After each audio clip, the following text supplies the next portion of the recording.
Bab 451. Menjual dengan merugi. Namun, kenyataan membuktikan bahwa Chen Xuan telah menyederhanakan situasinya. Kekacauan yang ingin diciptakan Ding Lijuan tidak dapat dihentikan, bahkan Tuhan pun tidak dapat campur tangan. Setengah bulan kemudian, Chen Xuan dan Han Jingting sedang mengobrol di kantor ketika seseorang dengan kasar mendorong pintu hingga terbuka. Chen Xuan, keluar dari sini. Ding Lijuan menyerbu dengan Ding Liang dan Han Bowen, kehadiran mereka mendominasi. Presiden Han, maaf, saya tidak bisa menghentikan mereka. Yang San meminta maaf, mengikuti mereka ke kantor.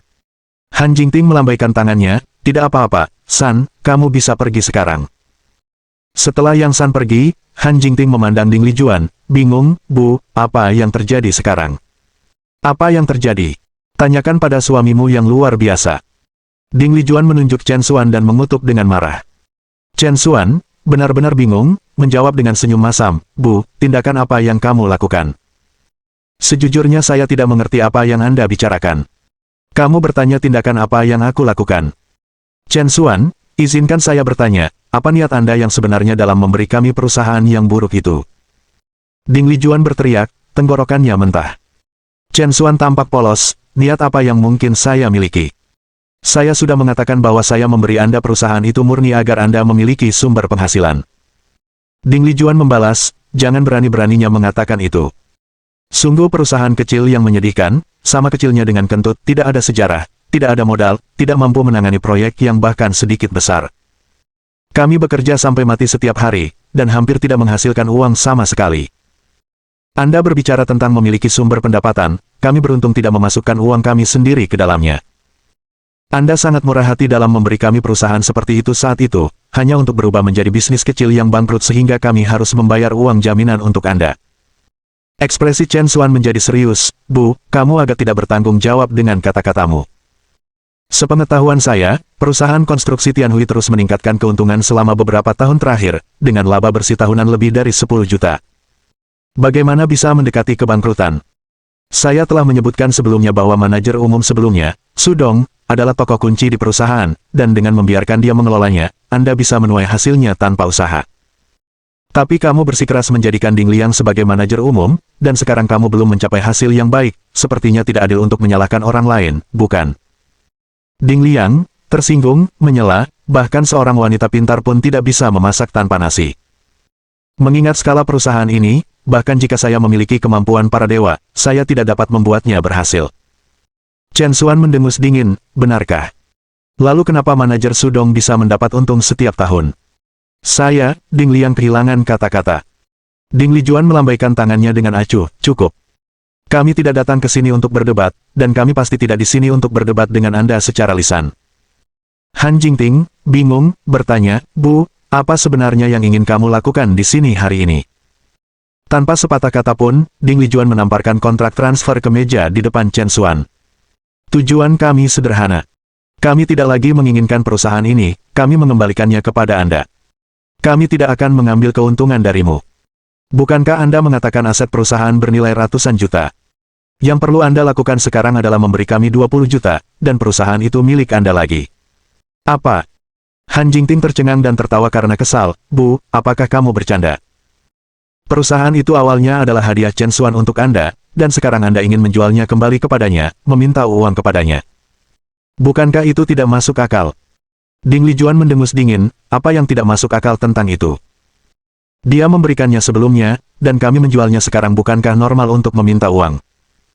Han Jingting sangat marah sehingga dia tidak bisa berkata-kata. Tapi Chen Xuan merasa ada sesuatu yang salah. Bahkan jika Ding Lijuan benar-benar salah mengelola Tianhui, setidaknya itu adalah perusahaan dengan aset bernilai ratusan juta. Menjualnya kepada orang lain pasti akan menghasilkan setidaknya 100 juta. Tapi sekarang Ding Lijuan bersedia menjual perusahaan itu kepada putranya sendiri seharga 20 juta. Ding Lijuan tidak pernah menderita kerugian dengan sukarela. Bagaimana dia bisa menerima kehilangan selisih 80 juta tanpa berpikir dua kali? Satu-satunya penjelasan adalah, Ding Lijuan menipunya. Pasti ada sesuatu yang mencurigakan terjadi. Hei, untuk apa kamu memberi jarak? Cepat dan tanda tangani kontraknya. Desak Ding Lijuan. Chen Xuan tersenyum samar, Bu, perusahaan ini diberikan kepada saya oleh orang lain. Sekarang Anda ingin menjualnya kepada saya, tetapi saya tidak mampu membelinya, bukan?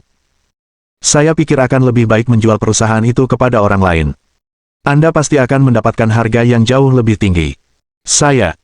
Ding Lijuan tergagap, dan setelah banyak berjuang, dia berhasil berkata, "Kamu, apakah Anda pikir kami tidak tahu bahwa kami dapat menjualnya kepada orang lain?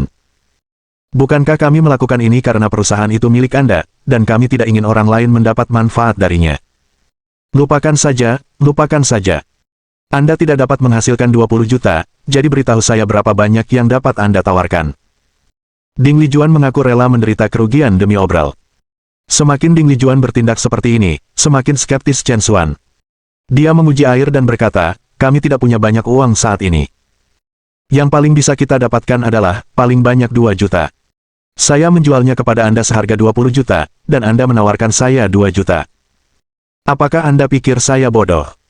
Ding Lijuan menjerit, seolah-olah ekornya telah diinjak.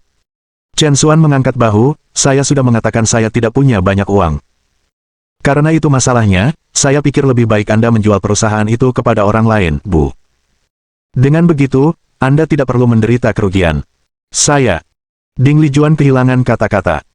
Pada saat ini, Ding Liang berdiri untuk membujuknya, "Bibi, ipar laki-laki saya juga keluarga, dan bagaimanapun juga, dialah yang memberi kami perusahaan ini. Saya pikir, mengapa Anda tidak menjualnya saja?" Ding Lijuan sepertinya mengerti sesuatu dari tatapan Ding Liang dan akhirnya, dengan enggan, dan dengan sikap pecundang besar, berkata dengan enggan, "Baiklah, siapa yang memintamu menjadi menantuku?" 2 juta itu. Han Jingting berdiri, tertegun. Dia tidak percaya ibunya yang biasanya teliti akan bersedia menjual sebuah perusahaan senilai ratusan juta dengan harga yang sangat rendah. Ini sama sekali tidak masuk akal. Pada titik ini, Chen Xuan benar-benar yakin ada tipuan untuk seluruh situasi ini. Khawatir Chen Xuan akan berubah pikiran, Ding Lijuan mendesak, "Oke, sekarang kita sudah menentukan harganya, cepatlah dan tanda tangani kontraknya. Ayo selesaikan uangnya." Bagaimana Chen Xuan bisa jatuh cinta pada ini? Setelah berpikir sejenak, dia berkata, "Harganya bagus, dan saya akan menandatangani kontrak. Namun, sebelum menandatangani kontrak, saya masih ingin melihat perusahaan Tianhui." Setelah mendengar bahwa Chen Xuan ingin mengunjungi perusahaan tersebut, ekspresi Ding Lijuan dan Ding Liang berubah drastis, menunjukkan rasa bersalah. Ding Liang memaksakan senyum, "Kakak ipar, bukankah kamu baru saja berkunjung ke sana? Apalagi yang bisa dilihat?" Chen Xuan berkata dengan penuh arti, "Bagaimanapun, itu adalah 2 juta. Lebih baik berhati-hati." Wajah Ding Lijuan menjadi gelap, "Apa maksudmu, Chen Xuan? Apakah Anda pikir saya akan menipu Anda?" Chen Xuan tersenyum acuh tak acuh, "Aku tidak bersungguh-sungguh. Karena kamu tidak perlu takut, Bu, ayo pergi ke perusahaan bersama. Anda tidak akan mengalami kerugian apapun." Han Jingting juga mengangguk, "Ya, Bu, kamu bahkan memeriksa produk saat berbelanja, apalagi membeli perusahaan. Anda tidak akan benar-benar memiliki masalah, bukan?" Ding Lijuan tampak seolah-olah dia dipukul di tempat yang sakit, dan membalas dengan menantang, "Siapa yang punya masalah? Baiklah, ayo pergi. Saya tidak takut pada siapapun." Bab 452. Benar-benar sebuah lubang. 20 menit kemudian, Chen Xuan dan Han Jingting mengikuti Ding Lijuan dan tiba di perusahaan konstruksi Tianhui. Begitu mereka sampai di pintu masuk, mereka melihat kerumunan besar berkumpul dengan ribut di pintu. Saat orang-orang ini melihat Ding Lijuan, mereka menerkam ke depan seperti serigala kelaparan. "Ini Ding Lijuan. Hentikan dia, jangan biarkan dia lolos. Bos Ding, kapan kamu akhirnya akan membayar gaji kita? Dan bagaimana dengan dana proyek yang kami kemukakan? Selesaikan itu dengan cepat juga." Kerumunan, satu demi satu, mengepung Ding Lijuan, terus-menerus mendorongnya. Chen Xuan dan Han Jingting bertukar pandang, keduanya agak bingung dengan pemandangan di depan mereka. Apa yang terjadi? Bagaimana Ding Lijuan berhasil berhutang begitu banyak uang kepada banyak orang hanya dalam waktu setengah bulan? Ding Lijuan, yang terpojok oleh para pekerja dan mandor ini, sama-sama panik. Dia buru-buru menunjuk Chen Xuan dan berteriak, "Saya secara resmi memberitahu Anda semua, saya telah menjual perusahaan ini kepada pria ini. Kontrak Anda ditandatangani dengan perusahaan Tianhui, jadi jika Anda menginginkan uang Anda mulai sekarang, langsung saja ke dia." Kerumunan awalnya terkejut tetapi kemudian, detik berikutnya, mereka segera mengarahkan senjata mereka ke Chen Xuan, mengelilinginya dalam keadaan yang sangat gelisah. "Bayar! Beri kami uang kami sekarang. Bahkan mencoba menipu kami dari uang hasil jerih payah kami, apakah Anda bos tidak memiliki hati nurani sama sekali? Jika Anda tidak membayar kami, apakah Anda yakin kami akan menghancurkan perusahaan Anda?" Chen Xuan sangat frustrasi, dia tidak menyangka bahwa kunjungan ke perusahaan hanya akan mengakibatkan dia digunakan sebagai perisai manusia oleh Ding Lijuan. Dia akhirnya mengerti mengapa Ding Lijuan sangat ingin menjual kepadanya, dia ingin dia menanggung hutang ini, menjadi orang yang jatuh. Han Jingting juga telah memahami segalanya pada saat ini, dan sangat kesal. Bu, ada apa? Bukankah Anda mengatakan perusahaannya baik-baik saja, mengapa sampai seperti ini? Selain itu hutangmu, jadi mengapa Chen Xuan harus memikul tanggung jawab? Kamu telah mengacaukan perusahaan dan masih ingin menjualnya ke Chen Xuan, bukankah kamu baru saja menjebaknya? Ding Lijuan, mengetahui bahwa dia salah, masih tampil berani, dengan angkuh membalas, dia suamimu, menantuku, bukankah wajar jika menantuku membayar hutangku? Selain itu, berbicara tentang menjebak seseorang, dialah yang menjebak kita terlebih dahulu. Jika dia baru saja memberi kami uang secara langsung, tidak ada masalah ini yang akan muncul. Dia harus memberi kami sebuah perusahaan untuk dikelola, saya pikir dia tidak pernah memiliki niat baik. Han Jingting hampir sangat marah pada kata-kata Ding Lijuan. Pada saat itu, ibunya lah yang bersikeras menggunakan uang itu untuk memulai sebuah perusahaan. Chen Xuan langsung memberi mereka perusahaan yang sepenuhnya matang, menyelamatkan mereka dari begitu banyak kerumitan. Dan sekarang, mereka benar-benar menuduh Chen Xuan memiliki niat buruk, yang sama sekali tidak masuk akal. Selalu berbicara tentang bagaimana menantu laki-laki adalah setengah anak laki-laki, namun ketika sampai pada masa-masa indah, mereka tidak pernah mengingatnya sekalipun, hanya ketika masalah muncul dan seseorang diperlukan untuk mengatasi kejatuhan, saat itulah mereka mengingat anak tiri ini. Petik 1 tanda seru. Bahkan Han Jingting, sebagai seorang putri, tidak tahan dengan sikap ini. Ayah, Bu, kamu harus memiliki hati nurani. Chen Xuan baik padamu, memberimu perusahaan. Namun kamu membalas kebaikan dengan tidak berterima kasih, bisakah kamu benar-benar berdamai dengan dirimu sendiri? Han Bowen terdiam dan menundukkan kepalanya rendah-rendah. Ding Lijuan, di sisi lain, tidak merasa bersalah, Jingting, sekarang kamu terus memutar sikumu semakin banyak. Apakah kamu lupa bahwa kamu adalah putri kami? Yang Anda lakukan hanyalah memihak pria Anda. Anda bahkan mengatakan kami tidak berperasaan, saya pikir Anda yang tidak berperasaan. Han Jingting kehabisan akal, ini bukan tentang siapa yang saya bantu, ini tentang siapa yang benar dan siapa yang salah. Jika kamu benar-benar berbicara dengan akal sehat, aku pasti akan berdiri di sisimu. Ding Lijuan melambaikan tangannya dengan acuh, berdirilah dimanapun kamu mau, aku tidak bisa diganggu denganmu. Ngomong-ngomong, Chen Xuan sudah mengatakan dia ingin membeli perusahaan, dia seharusnya yang berurusan dengan bisnis perusahaan sekarang. Kemudian, Ding Lijuan menunjuk Chen Xuan dan berteriak kepada para pekerja, keluarganya memiliki perusahaan terbuka, mereka punya banyak uang.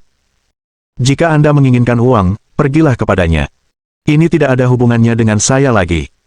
Para pekerja menjadi gelisah sekali lagi dan menyerbu ke arah Chen Xuan seolah-olah mereka akan mencabik-cabiknya. Ding Lijuan dan Ding Liang mengambil kesempatan ini untuk segera menjauh dari kerumunan. Untuk sesaat, Chen Xuan menjadi sasaran kritik semua orang. Dalam situasi seperti itu, Chen Xuan merasa tidak mungkin untuk pergi meskipun dia menginginkannya. Tanpa pilihan lain, Chen Xuan membuka mulutnya, semua orang berhenti berteriak, siapa mandornya? Melangkah maju dan mari kita bicara. Kerumunan akhirnya terdiam, dan seorang pria berkulit gelap melangkah maju, mandor para pekerja ini. Dari mulut mandor, Chen Xuan akhirnya mengetahui cerita lengkapnya. Setelah Ding Lijuan mengambil alih perusahaan, dia telah menyia-nyiakan hampir semua uang di rekening perusahaan, bahkan gagal membayar upah para pekerja ini untuk bulan sebelumnya. Tidak hanya itu, Ding Lijuan telah berinvestasi dalam proyek kota Jinxiu, dan para pekerja ini telah bekerja di kota Jinxiu selama setengah bulan, hanya untuk tidak menerima 1 sen pun. Dalam beberapa hari terakhir, insiden keruntuhan telah terjadi di kota Jinxiu, dan proyek tersebut dinyatakan dihentikan tanpa batas waktu. Perusahaan Tianhui tidak dapat menerima pembayaran apapun, dan seluruh perusahaan menjadi kacau balau. Para pekerja ini, dengan upah 1,5 bulan belum dibayar dan sekarang menganggur, tidak punya pilihan selain datang ke Ding Lijuan untuk menyelesaikan rekening. Setelah mendengar cerita mandor, Chen Xuan dan Han Jingting sangat terkejut. Mereka awalnya mengira bahwa setelah Ding Lijuan dan Han Bowen mengambil alih perusahaan, mereka akan menjadi lebih terkendali, tetapi yang mengejutkan mereka bahkan menyia-nyiakan modal operasional perusahaan, tanpa meninggalkan kemungkinan sama sekali. Hanya dalam waktu setengah bulan, mereka telah menghancurkan perusahaan yang sangat bagus, yang merupakan prestasi yang luar biasa. Pada saat yang sama, Chen Xuan dan Han Jingting memiliki keraguan yang sama, mereka telah memblokir semua saluran pinjaman Ding Lijuan melalui Wong Jianan. Tanpa uang, bagaimana dia mendapatkan proyek kota Jinxiu? Namun, saat ini, mereka tidak punya waktu untuk memikirkan pertanyaan-pertanyaan ini. Bos, ini semua uang hasil jerih payah kami. Keluarga kami sedang menunggu gaji ini, dan kami hampir tidak mampu membayar biaya sekolah anak-anak kami. Anda tidak boleh mengabaikan kami. Tampaknya Mandor dan para pekerja juga merasakan Chen Xuan dan Han Jingting bukanlah orang jahat, sikap mereka terasa melunak. Chen Xuan menghela nafas tanpa daya. Berasal dari latar belakang yang miskin, dia tahu betul apa arti gaji 1,5 bulan bagi keluarga biasa. Para pekerja sekarang menganggur dan gaji mereka terutang kepada mereka, memang, situasi mereka menyedihkan. Han Jingting juga merasa bersimpati terhadap para pekerja ini, terutama karena semua ini disebabkan oleh ibunya, Ding Lijuan, tentu saja, dia tidak bisa diam dan menonton. Tanpa alternatif lain, Han Jingting akhirnya harus mengalokasikan lebih dari 10 juta dari Jiaren Corporation untuk melunasi gaji para pekerja. Bab 453. Satu lubang lebih dalam dari yang lain. Di sisi lain, Ding Lijuan dan Ding Liang keluar dari perusahaan Tianhui, dan dengan senang hati saling merayakan. Ini luar biasa, kami akhirnya menyingkirkan perusahaan yang buruk ini. Mulai sekarang, tidak ada yang akan mengganggu kita lagi. Faktanya, sudah ada masalah besar di perusahaan konstruksi Tianhui beberapa hari terakhir ini. Keadaan perusahaan konstruksi Tianhui saat ini sepenuhnya seperti kentang panas, dan justru karena alasan inilah mereka bersedia menjual perusahaan tersebut kepada Chen Xuan dengan harga yang sangat murah. Mereka tidak hanya menjual perusahaan, tetapi juga hutang yang sangat besar. Ding Lijuan berkata dengan penuh emosi, rasanya benar-benar ringan untuk bebas dari hutang. Setelah semuanya selesai, kita akan mencari Chen Xuan seharga 2 juta itu, mungkin membuka toko mie atau semacamnya. Hidup kita akan tetap manis. Hahaha. Han Bowen, bagaimanapun, mengungkapkan kekhawatirannya, Lijuan, apakah yang kita lakukan terlalu berlebihan? Lagi pula, hutang yang kita keluarkan kali ini tidak sedikit. Hanya membuang semuanya pada Chen Xuan, Jingting pasti tidak akan bahagia. Ding Lijuan mendengus, kamu tahu hutang yang kami keluarkan tidak sedikit. Bahkan jika Jingting tidak bahagia, setidaknya dia akan punya uang untuk membayarnya kembali. Jika perusahaan masih ada di tangan Anda, dapatkah Anda membayar utang luar negeri itu? Han Bowen merasa tidak berdaya, tapi aku masih merasa kita sedikit tidak bermoral. Bagaimanapun, Jingting adalah putri kami. Bahkan jika Chen Xuan tidak punya uang, pada akhirnya, bukankah uang itu masih harus datang dari kantong Jingting? Ding Liang menasihati, Paman, kamu benar-benar harus lebih berpikiran terbuka, hutang luar negeri itu hanyalah setetes air di lautan untuk diselesaikan oleh saudara perempuan saya dan suaminya. Selain itu, sebagai putrimu, adalah hal yang tepat baginya untuk melunasi hutangmu. Han Bowen mulai menjadi sedikit tidak sabar ketika dia melihat Ding Liang, dan kamu berani mengatakan itu. Kami mempercayai Anda, itulah sebabnya kami menyerahkan perusahaan untuk Anda kelola, namun Anda akhirnya menjatuhkannya ke tanah. Begitu Ding Lijuan mendengar ini, wajahnya langsung berubah masam, apa yang kamu bicarakan? Apakah menurut Anda mudah bagi Xiao Liang untuk berlarian mencoba menghasilkan uang untuk kita? Apalagi yang telah kamu lakukan sepanjang hari selain bermain mahjong? Kamu benar-benar memiliki keberanian untuk menyalahkan Xiao Liang. Apakah kamu tidak malu sama sekali? Xiao Liang, jangan membungkuk ke levelnya, dia hanya pikun. Ding Liang menghela nafas, ekspresi penyesalan di wajahnya, Bibi, Paman benar, aku memang melakukan kesalahan kali ini. Tapi saya tidak pernah menyangka kota Jinxiu runtuh tepat saat konstruksi dimulai. Guo Yueling juga menimpali untuk mendukungnya, tepatnya, itu hanya kecelakaan. Siapa yang bisa meramalkan hal seperti itu terjadi secara tiba-tiba? Han Bowen terus menggerutu, tidak bisa meramalkannya. Sebelum kami mengerjakan proyek itu, Chen Xuan sudah mengatakan Feng Shui di sana buruk. Kalau saja kamu mendengarkan Chen Xuan saat itu, bencana ini tidak akan terjadi. Tampar. Marah, tangan Ding Lijuan terbang ke kepala Han Bowen dengan pukulan. Lihat dirimu. Jika Anda tahu Feng Shui di kota Jinxiu buruk, mengapa Anda tidak menghentikan Ding Liang untuk mengerjakannya lebih awal? Siapa yang bilang begitu Xiao Liang menghasilkan uang, kamu akan membawanya ke Las Vegas untuk bersenang-senang selama setengah bulan, ya? Saya tidak menyangka Chen Xuan benar. Han Bowen, tahu dia bersalah, tidak berani mengatakan lebih banyak. Ding Lijuan mengejek, jadi begitulah sekarang, tidak ada yang harus menyalahkan orang lain. Bagaimanapun, kami telah mencampakkan perusahaan, apa yang dilakukan Chen Xuan dengan itu adalah masalahnya sendiri sekarang. Ding Liang mengangguk, Bibi benar, mari kita tinggalkan masalah ini. Tidak lama setelah Ding Liang mengatakan ini, sebuah suara muncul dari pintu masuk gedung. Letakkan di belakangmu. Anda berharap sesederhana itu? Saat kata-kata itu diucapkan, orang bisa melihat seorang pria gemuk bermata satu, diikuti oleh selusin pria kekar bertato, menyerbu dengan agresif. Orang-orang ini, masing-masing dengan tatapan garang, jelas tidak bisa dianggap enteng, dan bahkan keamanan gedung pun tidak berani menghentikan mereka. Faktanya, semua penjaga keamanan mengenali naga bermata satu ini. Naga bermata satu ini, yang dikenal sebagai Xiong Xiazai, adalah preman lokal yang terkenal kejam, yang berspesialisasi dalam riba. Hanya di dalam gedung ini saja, banyak perusahaan telah meminjam uang dari Xiong Xiazai, hanya untuk kemudian dipaksa membayar utangnya dengan kunjungannya, setiap nasib lebih buruk daripada yang terakhir. Setelah melihat Xiong Xiazai memimpin anak buahnya, Ding Lijuan dan Han Bowen tiba-tiba menjadi pucat ketakutan, seluruh tubuhnya gemetar. Chen Xuan sebelumnya telah menarik permadani dari bawah Ding Liang dan yang lainnya dengan meminta semua bank di kota Huai menolak pinjaman Ding Lijuan. Namun, Chen Xuan telah mengabaikan satu detail penting, rentenir. Pada saat itu, untuk mengamankan proyek kota Jinxiu, Ding Lijuan dan Ding Liang tidak menemukan bank yang akan meminjamkan kepada mereka, mengambil taruhan putus asa dan menggadaikan perusahaan mereka ke Xiong Xiazai, meminjam 100 juta yuan darinya.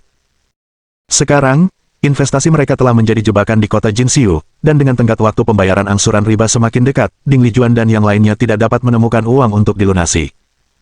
Menurut kesepakatan tersebut, mereka hanya bisa menyerahkan perusahaannya kepada Xiong Xiazai untuk melunasi hutangnya.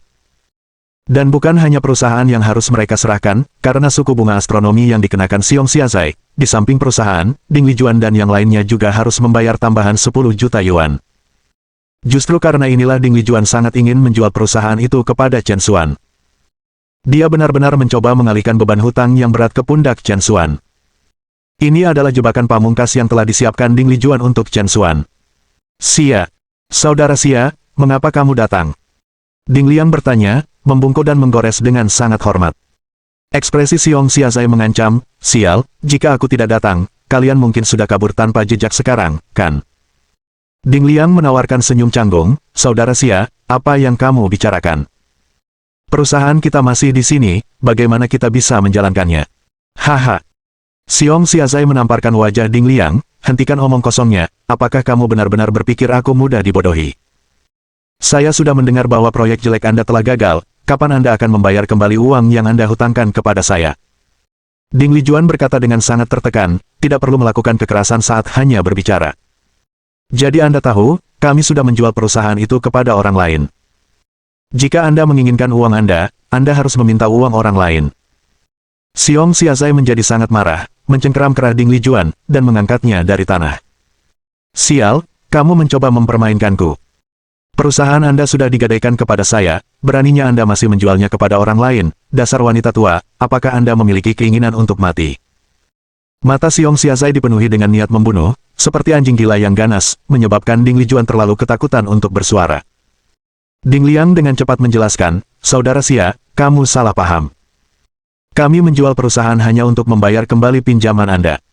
Pembeli perusahaan kami adalah ketua Jiaren Corporation, seorang miliarder. Dia berjanji akan membayar kembali pinjaman kita untuk kita. Pergi kepadanya, dan Anda pasti akan mendapatkan uang Anda." Xiong Xiazai menjadi penasaran, terkejut bahwa masih ada orang bodoh di dunia ini yang akan membeli sebuah perusahaan dan menanggung hutangnya juga. Xiong Xiazai tidak berguna bagi perusahaan, dia mengejar uang itu. Sekarang ada kesempatan untuk mendapatkan uang secara langsung, itu jelas merupakan pilihan yang jauh lebih baik. "Baiklah, bawa aku ke sana sekarang, aku ingin mengobrol dengan bos baru ini." Bab 454. Memberimu 1 hari lagi. Perusahaan konstruksi Tianhui. Lebih dari 10 juta dari Jiaren Corporation sudah ada di rekening, dan Han Jingting meminta mandor menghitung nomor rekening bank pekerja untuk mempersiapkan pembayaran kembali gaji mereka. Para pekerja sangat gembira, dipenuhi dengan rasa syukur. "Terima kasih bos karena telah membayar gaji kami. Bos benar-benar orang yang baik." Mendengar ucapan terima kasih dari para pekerja ini, baik Chen Xuan maupun Han Jingting merasa tidak nyaman. Para pekerja bekerja untuk perusahaan dan tentu saja pantas mendapatkan upah mereka, sekarang mereka harus bersyukur untuk ini, yang membuat Chen Xuan dan Han Jingting merasa malu. Saat itu, keributan datang dari pintu masuk kompi, dan Ding Lijuan dan Ding Liang, ditemani oleh Xiong Xiazai dan yang lainnya, tiba. "Saudara Xiong, itu dia. Dia bos baru perusahaan Tianhui, apapun yang ingin Anda katakan, katakan saja langsung padanya." Ding Liang berteriak, menunjuk Chen Xuan. Xiong Xiazai membawa orang-orangnya ke Chen Xuan, "Kamu bos baru perusahaan Tianhui, ya?"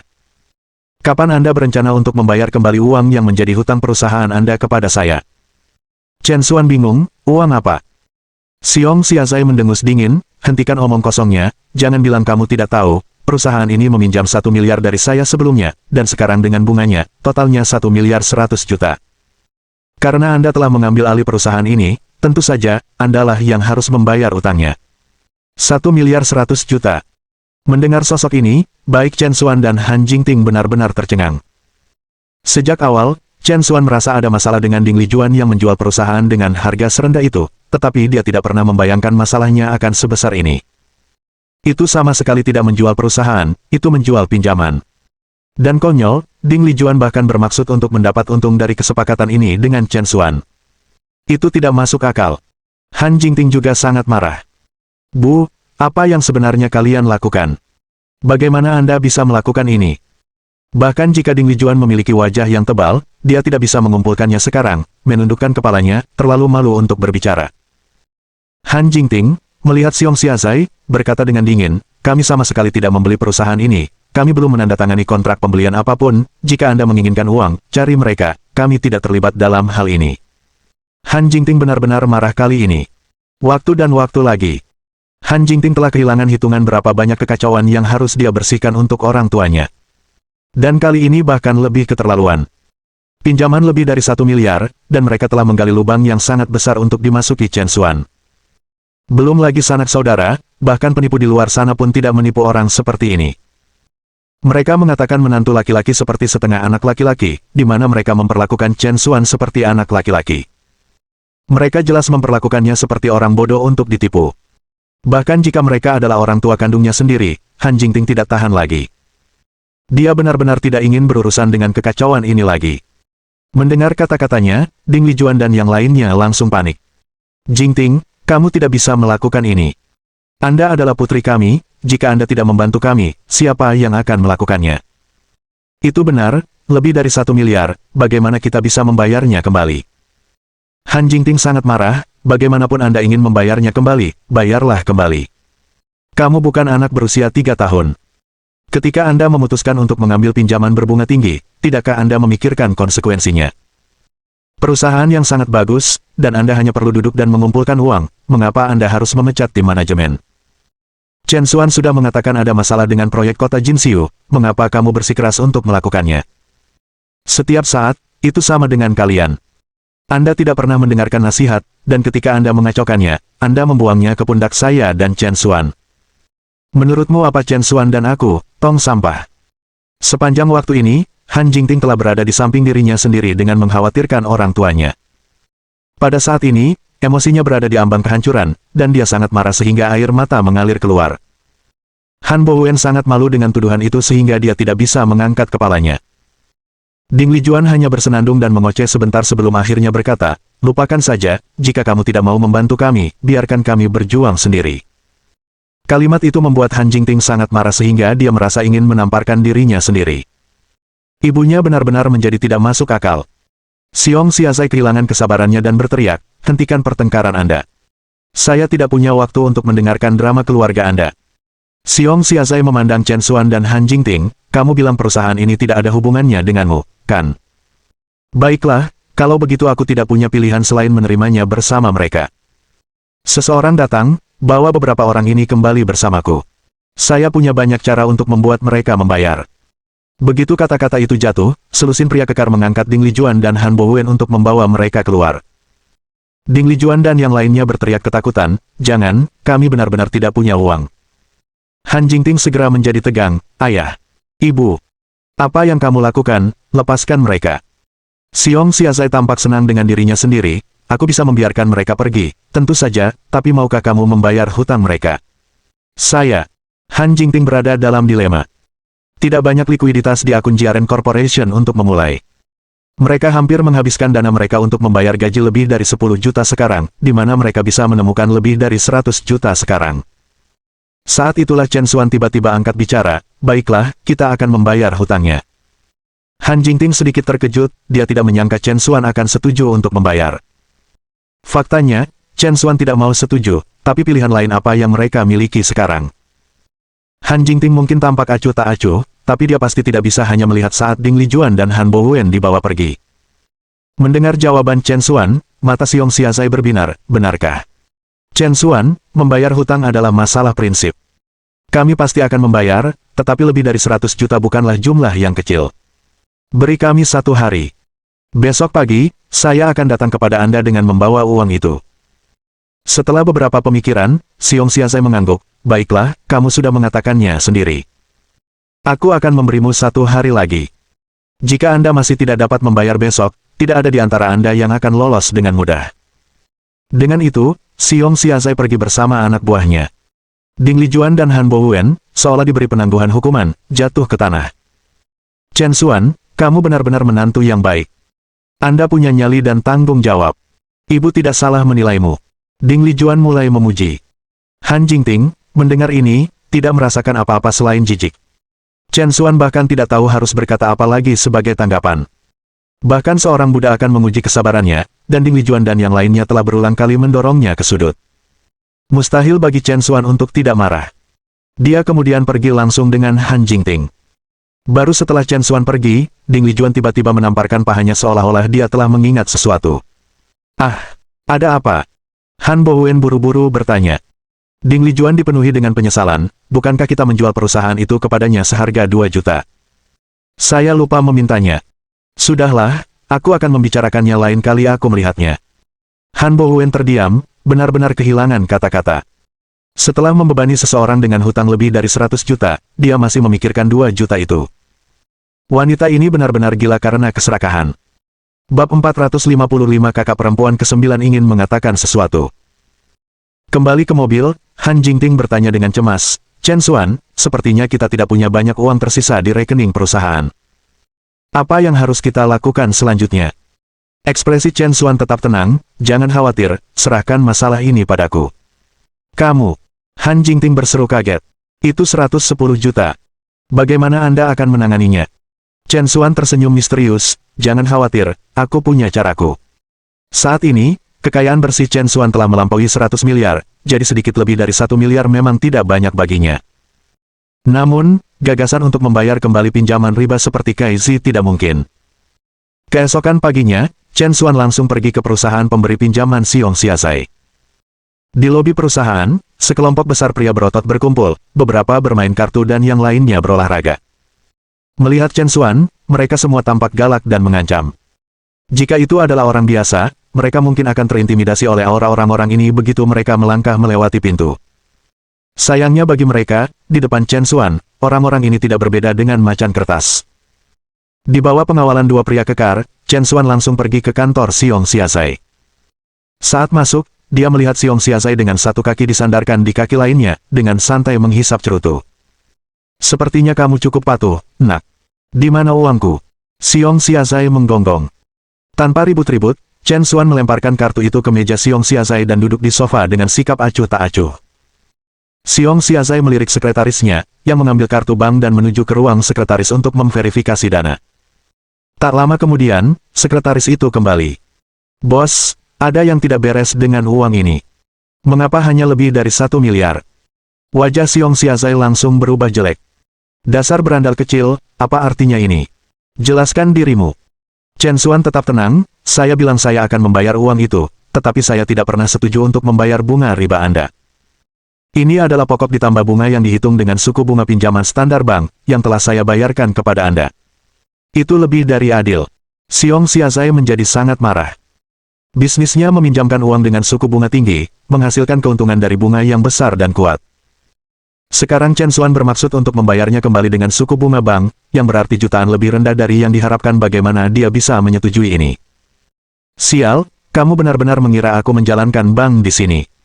Izinkan saya memberitahu Anda, sampaikan sisa minat kepada saya sekarang, atau Anda tidak akan meninggalkan gedung ini hari ini.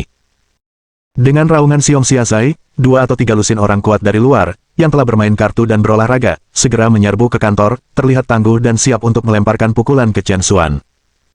Chen Xuan tetap tenang, kakak perempuan ke-9 mengatakan bahwa dia tidak membenci apapun selain kamu rentenir.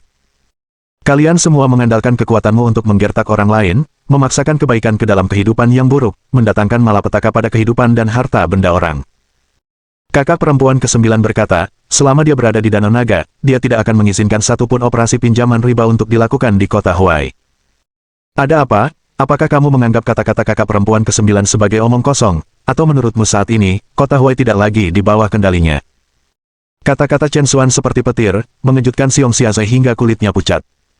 Memang, Cui Fengjiu pernah mengatakan hal seperti itu. Di kota Huai, sudah menjadi rahasia umum di dunia bahwa baik kejahatan maupun pinjaman riba tidak diizinkan. Xiong Xiazai hanya berani memulai kembali pinjamannya dengan berani karena pergolakan baru-baru ini di kancah bawah tanah kota Huai. Dia tidak menyangka pemuda ini melemparkan kembali kata-kata Cui Fengjiu ke wajahnya. Tapi kemudian, ekspresi Xiong Xiazai berubah menjadi menyeramkan lagi. Bajingan, kamu berani menggunakan kata-kata Cui Fengjiu untuk mengancamku. Kamu pikir aku lahir kemarin? Izinkan saya memberitahu Anda, tidak masalah apakah Anda mengenali Cui Fengjiu atau tidak. Kota Huai telah lama berubah dari masa lalu, dan masa kejayaan Cui Fengjiu telah berakhir. Dia berjuang untuk melindungi dirinya sendiri, apalagi peduli dengan orang-orang sepertiku. Dia sudah menyelidiki Chen Xuan kemarin dan menemukan bahwa pria itu hanyalah menantu keluarga Han dan sangat tidak efektif dalam hal itu. Bahkan istrinya, Han Jingting, hanyalah ketua JRN Corporation. Bagaimana orang-orang seperti itu bisa menarik perhatian orang besar seperti Cui Fengjiu? Jadi, Xiong Xiazai yakin bahwa pemuda yang berdiri di hadapannya itu hanya berpura-pura menakut-nakuti orang lain dan sama sekali tidak menganggap serius Chen Xuan. Saya akan bertanya untuk terakhir kalinya, apakah Anda akan membayar bunganya atau tidak? Jika Anda tidak berani, saya tidak keberatan mengajari Anda arti rasa sakit. Xiong Xiazai sangat percaya diri. Xiong Xiazai dan sejenisnya adalah sekelompok orang yang putus asa, tidak pernah menghindar dari memaksa orang yang tidak bersalah atau terlibat dalam pembunuhan dan penjarahan. Ekspresi Chen Xuan tetap tenang, Xiong Xiazai, saya menyarankan Anda untuk mengetahui kapan harus berhenti. Jika tidak, segera Anda mungkin tidak dapat kembali bahkan kepala sekolah Anda. Xiong Xiazai sama sekali tidak mengingat kata-kata Chen Xuan, sial, saya pikir Anda memintanya. Ayo, tunjukkan padanya beberapa warna, biarkan dia merasakan sakit. Tidak lama setelah dia berbicara, orang-orang tanggul yang besar itu mengerumuni Chen Xuan. Xiong Xiazai mencemooh dengan bangga dan santai, menyalakan cerutu lagi dengan mudah. Namun, ketika dia menyalakan cerutu dan mendongak lagi, dia langsung dikejutkan oleh pemandangan di hadapannya. Dia melihat orang-orangnya yang tangguh, dalam beberapa saat, setengah dari mereka telah jatuh, dan mereka yang tersisa berdiri dirobohkan satu persatu di depan Chen Xuan, sama tak berdayanya dengan ayam dan anjing, tidak dapat bangkit kembali. Xiong Xiazai, takut bodoh, tidak percaya bahwa menantu keluarga Han begitu tangguh. Setelah beberapa saat, semua 2 atau 3 lusin pria tangguh di kantor rentenir tergeletak di tanah. Denting. Cerutu yang ada di mulut Xiong Xiazai jatuh ke lantai, wajahnya menjadi pucat ketakutan. Chen Xuan, tanpa sepatah kata pun, mengulurkan ponselnya di depan Xiong Xiazai, menyalakan speakerphone. Silakan, kakak perempuan ke-9 ingin mengatakan sesuatu padamu. Kemudian, suara Cui Fengjiu terdengar dari telepon. Oh, Xiong Xiazai, kamu menjadi sangat berani untuk mengabaikanku, apakah kamu benar-benar menumbuhkan kulit setebal itu? Chen Xuan telah menelepon Cui Fengjiu sejak dia memasuki pintu, jadi dia telah mendengar semua yang dikatakan Xiong Xiazai. Xiong Xiazai, putih seperti spray ketakutan, terbata-bata, ke-9. Kakak perempuan ke-9, aku. Aku tidak bermaksud begitu. Bagaimana aku bisa berani mengabaikanmu? Cui Fengjiu tidak punya waktu untuk alasan Xiong Xiazai, cukup dengan omong kosong itu. Apakah aku, Cui Fengjiu, terlihat seperti orang bodoh bagimu? Bahkan tidak mengerti apa yang dikatakan. Katakan aku tidak bisa mengurusmu. Hari ini saya akan menunjukkan kepada Anda seberapa baik saya bisa. Telepon keluargamu dan beritahu mereka untuk mengambil mayatmu di Danau Naga besok pagi. Karena itu, Cui Fengjiu memutuskan panggilan tanpa basa-basi lagi. Kakak perempuan ke-9, jangan. Saya tahu saya salah, kakak perempuan ke-9. Kakak ke-9. Xiong Xiazai berteriak panik, tapi sayang, yang tersisa di telepon hanyalah nada sibuk. Lutut Xiong Xiazai tertekuk, dan dia jatuh ke tanah. Xiong Xiazai telah berada di dunia bawah selama bertahun-tahun, dia tahu metode Cui Fengjiu dengan sangat baik. Jika Cui Fengjiu menyuruh keluarganya untuk mengambil mayatnya di Danau Naga besok, itu berarti dia pasti tidak akan hidup untuk melihat matahari terbit. Bab 456 bisnis ini kehilangan terlalu banyak uang. Xiong Xiazai terlihat sangat putus asa, seperti dia telah kehilangan orang tuanya. Jika dia tahu ini akan terjadi, bahkan dengan keberanian 10 kali lipat, dia tidak akan berani terlibat dengan bisnis pinjaman berbunga tinggi lagi. Tiba-tiba, Xiong Xiaozai sepertinya mengingat sesuatu dan berlutut di depan Chen Xuan dengan suara gedebuk. Saudara Xuan, saya mohon, tolong jelaskan kepada kakak perempuan ke-9 bahwa ini adalah kesalahpahaman. Kesalahpahaman. Xiong Xiaozai sudah menyadari bahwa apa yang disebut menantu keluarga Han ini dapat langsung memanggil Cui Fengjiu, jadi dia jelas tidak sesederhana kelihatannya. Sekarang, sepertinya hanya dia yang bisa menyelamatkan nyawanya sendiri. Chen Xuan bersandar di sofa, kesalahpahaman. Bukankah itu fakta bahwa Anda melanggar peraturan kakak perempuan ke-9 dan membuat pinjaman berbunga tinggi sendiri? Kesalahpahaman apa yang ada? Cerdas seperti dia, mata Xiong Xiaozai berputar beberapa kali sebelum dia buru-buru berkata, tidak sama sekali. Ini bukan pinjaman berbunga tinggi, itu hanya meminjamkan uang kepada ibu mertua Anda untuk membantunya, tidak lebih. Kita semua berteman, tidak perlu tertarik. Tidak, bukan hanya bunga, tolong segera ambil kembali uang di kartu ini, Saudara Xuan. Kami belum pernah memiliki kesepakatan 1 miliar yuan ini sebelumnya, bagaimana menurut Anda tentang ini? Saat dia berbicara, Xiong Xiaozai menyerahkan uang pokok 1 miliar yuan kembali kepada Chen Xuan dengan kedua tangan. Tanpa transaksi 1 miliar ini, itu berarti dia tidak pernah melakukan pinjaman berbunga tinggi. Hanya dengan begitu Cui Fengjiu bisa melepaskannya. Untuk menyelamatkan nyawanya, Xiong Xiaozai hanya bisa menggigit peluru kali ini. Chen Xuan, melihat kartu bank di tangannya, bersenandung pelan, jika kamu berhenti saat berada di depan, kamu tidak akan berakhir seperti ini sekarang. Kamu ingin menyelamatkan hidupmu. Mulai hari ini dan seterusnya, jangan membuat pinjaman berbunga tinggi. Saya dapat meminta kakak perempuan ke-9 untuk menunjukkan belas kasihan kepada Anda. Xiong Xiaozai sangat gembira mendengar ini, terima kasih, Saudara Xuan. Yakinlah, saya tidak akan pernah terlibat dalam bisnis ini lagi. Chen Xuan mengangguk, sebaiknya kamu tetap berpegang pada itu, jika tidak, kakak perempuan ke-9 bahkan tidak perlu mengambil tindakan, aku akan membawamu ke Danau Naga sendiri. Xiong Xiaozai merasa kedinginan karena orang di hadapannya sama kuat dan kejamnya dengan kakak perempuan ke-9. Yakinlah, Saudara Xuan, saya tidak berani melakukannya lagi. Xiong Xiaozai berjanji sambil bersujud. Chen Xuan, bagaimanapun, tidak menyia-nyiakan kata-kata lagi dan segera bangkit untuk pergi. Baru setelah Chen Xuan pergi, Xiong Xiaozai duduk di tanah seperti orang yang ditegur. Jika dia tidak bereaksi dengan cepat sekarang, dia mungkin tidak akan hidup melewati hari ini. Tetapi setiap kali dia memikirkan 1 miliar yuan itu, dia menjadi sangat marah sehingga dia menamparkan dirinya sendiri. Semua karena dia buta. Jika dia bisa melihat sebelumnya bahwa Chen Xuan bukanlah orang biasa dan berhenti saat dia berada di depan, dia tidak akan berakhir dalam situasi ini. Dia, seorang rentenir, telah meminjamkan uang dan akhirnya tidak hanya tanpa bunga tetapi juga kehilangan kepala sekolah. Kepada siapa dia bisa mengeluh tentang ini? Pinjaman berbunga tinggi pantatku, bahkan jika seseorang memohon padanya di masa depan, dia tidak akan pernah menyentuh bisnis ini lagi. Sial, terlalu banyak kerugian. Setelah meninggalkan perusahaan pinjaman, Chen Xuan langsung pergi ke lokasi pembangunan kota Jinxiu. Meskipun pokok 1 miliar yuan telah dikembalikan kepadanya, 1 miliar yuan dari Ding Lijuan dan yang lainnya masih diinvestasikan dalam proyek kota Jinxiu, dia tentu saja tidak bisa membiarkannya sia-sia dan menyerahkannya begitu saja kepada Dong Jianke. Selain itu, proyek kota Jinxiu sesekali mengalami kecelakaan. Meskipun belum ada korban jiwa, itu hanya masalah waktu. Secara alami, Chen Xuan tidak bisa hanya duduk dan tidak melakukan apa-apa. Akibat kecelakaan beberapa hari lalu, lokasi pembangunan kini ditutup. Chen Xuan berdiri di luar lokasi konstruksi dan melihat ke langit menggunakan teknik Wang Qi mengamati Qi. Dia dapat dengan jelas melihat bahwa kabut hijau tua di atas lokasi konstruksi masih ada, dan terlebih lagi, kabut itu tampak lebih tebal dari sebelumnya. Hati Chen Xuan tenggelam, situasi di lokasi konstruksi semakin buruk. Jika terus seperti ini, saya khawatir lain kali terjadi sesuatu di lokasi konstruksi, itu pasti akan merenggut nyawa. Sama seperti Chen Xuan ingin melihat lebih dekat untuk melihat apakah dia dapat menemukan sumber esensi mayat jahat di lokasi konstruksi. Hei, apa yang kamu lakukan? Ini adalah area utama untuk konstruksi, tidak diperbolehkan berkeliaran, keluar dari sini sekarang. Penjaga keamanan yang bertanggung jawab mengawasi lokasi konstruksi meneriaki Chen Xuan. Jelas bahwa mereka mengira Chen Xuan sebagai pengunjung yang tidak diinginkan dengan niat buruk terhadap lokasi konstruksi. Chen Xuan tidak menyia-nyiakan napasnya berdebat dengan mereka dan harus menarik kembali teknik melihat auranya dan berpaling. Situasi di lokasi konstruksi cukup suram, tidak ada lagi penundaan yang dapat dilakukan. Chen Xuan memutuskan bahwa dia akan kembali pada malam hari untuk menjelajah lebih jauh dan menyelesaikan semua masalah untuk selamanya. Pada tengah malam, setelah Han Jingting tertidur lelap, dia pergi.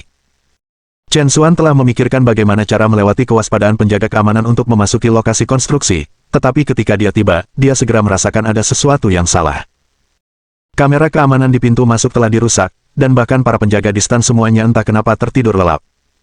Chen Xuan menyadari bahwa itu seseorang telah mendahului dia dan membuat langkah mereka sebelumnya. Tanpa ragu, Chen Xuan segera memasuki lokasi pembangunan. Lokasi pembangunan kota Jinxiu sangat luas, dengan sebagian bangunan yang dibangun berdiri tegak dan sunyi. Karena kurangnya penerangan, seluruh lokasi konstruksi menjadi gelap gulita. Udaranya sangat dingin, memberikan sensasi dingin. Chen Xuan pergi ke puncak sebuah gedung tinggi untuk melihat seluruh lokasi konstruksi, ingin menemukan sumber esensi mayat jahat. Di bawah seni melihat aura, tidak ada jejak energi yang bisa disembunyikan. Chen Xuan dengan cepat melihat bahwa pusat aura hitam hijau terletak di bagian belakang lokasi konstruksi. Dia segera bergegas ke tempat itu, di mana ada lubang sedalam beberapa meter, jelas digali untuk meletakkan fondasinya. Tanah di sini masih segar, dengan jejak keruntuhan baru-baru ini terlihat. Chen Xuan segera menyimpulkan bahwa disinilah tepatnya keruntuhan terjadi beberapa hari yang lalu. Dengan lompatan, Chen Xuan melompat langsung ke dasar lubang. Kemudian, dia tiba-tiba melihat sebuah lubang di dinding lubang di bagian bawah, dari mana cahaya redup tampak memancar. Ada orang-orang di dalam terowongan. Chen Xuan mengerutkan kening. Tampaknya orang-orang di terowongan ini kemungkinan besar adalah para penyusup yang telah membius para penjaga. Tapi yang membuat Chen Xuan penasaran adalah siapa orang-orang ini dan apa tujuan mereka datang ke lokasi pembangunan di tengah malam. Tanpa berpikir lebih jauh, Chen Xuan langsung memasuki pembukaan. Dinding terowongan baru digali, yang jelas dilakukan baru-baru ini, dan pintu masuknya besar. Menggali terowongan sebesar itu dalam waktu sesingkat itu berarti pasti ada banyak orang yang terlibat, dengan metode yang profesional dan terlatih. Sementara itu, di ujung terowongan. Setelah melewati terowongan sepanjang 10 meter lebih, ada dunia yang sama sekali berbeda di sisi lain. Ini adalah ruang bawah tanah seluas sekitar 8 meter persegi, dikelilingi oleh tembok yang terbuat dari balok-balok batu bertumpuk. Dan di tengah ruang ini, tergeletak sebuah sarkofagus batu besar. Di sini, tanpa diduga, ada sebuah makam kuno. Mungkin tidak ada yang akan membayangkan bahwa di bawah lokasi pembangunan kota Jinxiu, mungkin ada tempat yang begitu unik. Bab 457. Lampu padam. Pada saat ini, 20 atau 30 sosok berdiri di antara mereka. Mata mereka waspada, peralatan mereka lengkap, dan kebanyakan dari mereka benar-benar memegang senjata api, jelas siap menghadapi apapun yang ada di depan. Di antara orang-orang ini, pemimpinnya adalah seorang wanita muda. Wanita ini tampak berusia awal 20-an, sangat cantik. Meskipun dia mengenakan pakaian kasual dengan jaket denim yang menunjukkan tim arkeologi, itu hampir tidak bisa menyembunyikan sosoknya yang bangga. Di dalam kelompok ini, beberapa pria kurus berlumuran lumpur, memegang sekop, sangat khas. Orang-orang ini bukan bagian dari kelompok Nona Tang. Mereka awalnya hanya sekelompok perampok makam, yang telah diperkenalkan kepada Nona Tang melalui kenalan bersama. Nona Tang telah menawarkan harga tinggi, hanya menugaskan mereka untuk menemukan sebuah makam di Beijiang untuknya. Dihadapkan dengan tawaran yang begitu menggiurkan, para perampok makam yang menggerutu uang ini secara alami setuju tanpa berpikir dua kali. Perampok makam ini memang memiliki beberapa keterampilan. Mengandalkan pengalaman dan pertanyaan mereka selama bertahun-tahun di sekitar Beijiang, mereka dengan cepat menemukan posisi makam kuno tersebut. Namun, ketika mereka tiba di makam dan mulai menyelidiki menggunakan teknik lama, menyentuh emas dan membedakan ki dengan cahaya lentera, mereka sangat terkejut. Lilin yang mereka nyalakan langsung berubah warna menjadi hitam kehijauan pertanda kemalangan besar. Menurut aturan para perampok makam, makam ini, dengan mayat yang telah berubah menjadi hantu ganas, sama sekali tidak boleh dibuka, itu adalah tempat yang sangat jahat. Para perampok makam segera memberitahu kelompok Nona Tang, berharap dia akan membatalkan penggalian. Tapi yang mengejutkan mereka, sikap Nona Tang sangat tegas. Dia tidak hanya tidak menunjukkan rasa takut dalam kata-katanya, tetapi ada juga sedikit kegembiraan. Saat itulah para perampok makam menyadari bahwa Nona Tang pasti sudah mengetahui tentang situasi di dalam makam. Dia dengan sadar menuju ke sarang harimau. Di bawah ancaman dan godaan, baik lunak maupun keras, dari Nona Tang, para perampok makam tidak punya pilihan selain mendorong dan membuka ruang pemakaman. Pada saat ini, merasakan suasana makam kuno yang menakutkan, mereka tidak ingin tinggal sedetik pun lebih lama lagi. Beberapa perampok makam mendekat dengan wajah muram. Nona Tang, kami telah menemukan makam itu untukmu dan menggali ruangannya. Bisakah Anda membiarkan kami pergi sekarang? Tang Ying melirik mereka dengan acuh tak acuh, berkata dengan tidak sabar, apa yang terburu-buru? Peti matinya belum dibuka. Setelah saya mengkonfirmasi identitas pemilik makam, saya secara alami akan melepaskan Anda. Para perampok makam segera menjadi pucat ketakutan, panik. Nona Tang, itu tidak bisa dilakukan. Mayat di makam ini telah berubah menjadi hantu. Membukanya dengan terburu-buru dapat membahayakan nyawa. Ya, Nona Tang, kamu benar-benar tidak boleh membuka peti matinya. Tang Ying memandang mereka dengan jijik. Jika kita tidak membuka peti matinya, menurutmu untuk apa aku melakukan semua masalah ini? Untuk bermain. Kamu tidak perlu khawatir.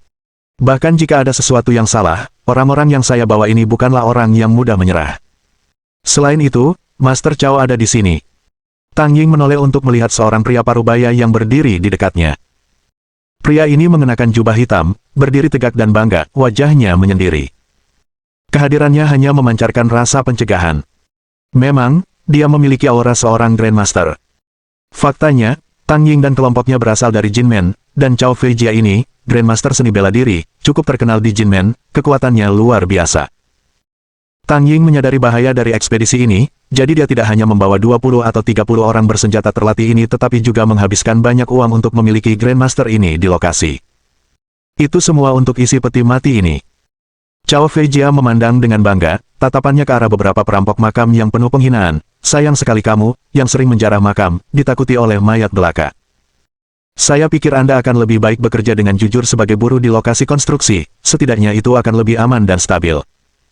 Para perampok makam membalas, tidak puas, Tuan Cao, kamu tidak sadar. Hantu yang dibesarkan di negeri yang sangat jahat bukanlah sesuatu yang bisa ditangani oleh orang biasa. Anda tidak boleh ceroboh. Cao Feijia mendengus pelan, itu sempurna, karena aku sudah lama tidak bertemu lawan yang layak. Jika memang ada sesuatu yang mampu di dalam, saya ingin mencocokkannya, untuk melihat siapa yang lebih unggul.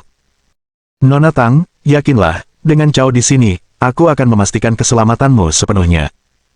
Tang Ying sangat senang dengan kata-kata Cao Feijia, dengan jaminan Tuan Cao, saya benar-benar tenang. Kemudian, Tang Ying segera memerintahkan, buka peti matinya. Atas perintah tersebut, 7 atau 8 bawahan mengambil linggis dan mulai mengintip sarkofagus batu tersebut. Beberapa perampok makam sangat ketakutan sehingga mereka mencoba melarikan diri, tetapi dihalangi oleh orang-orang bersenjata, dipaksa untuk gemetar dan meringkuk di sudut tembok. Tabrakan! Tabrakan! Dengan upaya gabungan dari beberapa pria berotot, tutup sarkofagus mulai bergerak perlahan. Sama seperti celah yang terbuka di sarkofagus batu. Wosh! Hembusan angin dingin yang tak dapat dijelaskan tiba-tiba menyapu ruang makam, sedingin angin bulan Desember, menusuk tulang. Pada saat yang sama, salah satu lilin yang menyala di sudut tenggara ruang makam berubah warna menjadi hijau tinta dalam sekejap. Seorang perampok makam, menggigil di sekujur tubuhnya, berteriak dengan panik, lampunya padam. Kita tidak bisa membukanya. Kita tidak boleh membukanya lagi. Alis Tang Ying berkerut marah saat dia berteriak, diam. Intip lagi, dan percayalah, aku akan membunuhmu. Perampok makam itu sangat ketakutan sehingga dia segera menutup mulutnya dan tidak berani bersuara. Lanjutkan pembukaan. Mengikuti perintah Tang Ying, orang-orang berotot itu terus membuka tutupnya. Sesaat kemudian, dengan dentang keras, tutupnya akhirnya terbuka. Tang Ying bergegas dengan sangat gembira. Di dalam sarkofagus batu tergeletak mayat laki-laki yang mengenakan jubah ular piton, terbaring di sana tanpa suara. Yang mencengangkan adalah setelah bertahun-tahun, mayatnya masih utuh, seolah-olah baru saja dikuburkan. Beberapa perampok makam, melihat mayat laki-laki di peti mati dari jauh, mau tidak mau menunjukkan ekspresi terkejut di wajah mereka. 13 puncak mahkota mutiara timur, 9 ular sanca, dan 4 cakar di jubah naga. Pakaian keberuntungan putra mahkota. Orang ini tidak mungkin mantan raja dinasti King Chen, bukan? Kota Huai secara historis dikenal sebagai Chenzhou, di mana pada masa dinasti Qing, seorang raja Chen dianugerahkan. Konon Raja Chen ini adalah pangeran yang paling dicintai dari mantan kaisar, bahkan diangkat menjadi putra mahkota oleh kaisar sendiri. Sayangnya, Raja Chen terobsesi untuk mencari keabadian dan memiliki sedikit minat dalam urusan istana. Karena tidak punya pilihan, mantan kaisar mengizinkannya meninggalkan Jinmen, memberinya gelar Raja Chen. Sayangnya, Raja Chen, dengan kekayaan yang lemah, hanya berada di Chenzhou untuk sementara waktu sebelum dia meninggal karena penyakit serius dan meninggal. Namun tidak ada yang bisa membayangkan bahwa Raja Chen akan dimakamkan di tempat yang begitu sederhana, dihiasi dengan pakaian putra mahkota.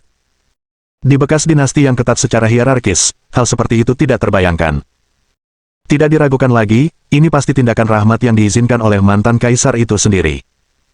Para perampok makam mengenali identitas pemilik makam secara sekilas, berdasarkan pakaian dan ornamen pada mayat laki-laki tersebut. Mendengar kata-kata para perampok makam, wajah Tang Ying mengungkapkan ekspresi kejutan yang menyenangkan.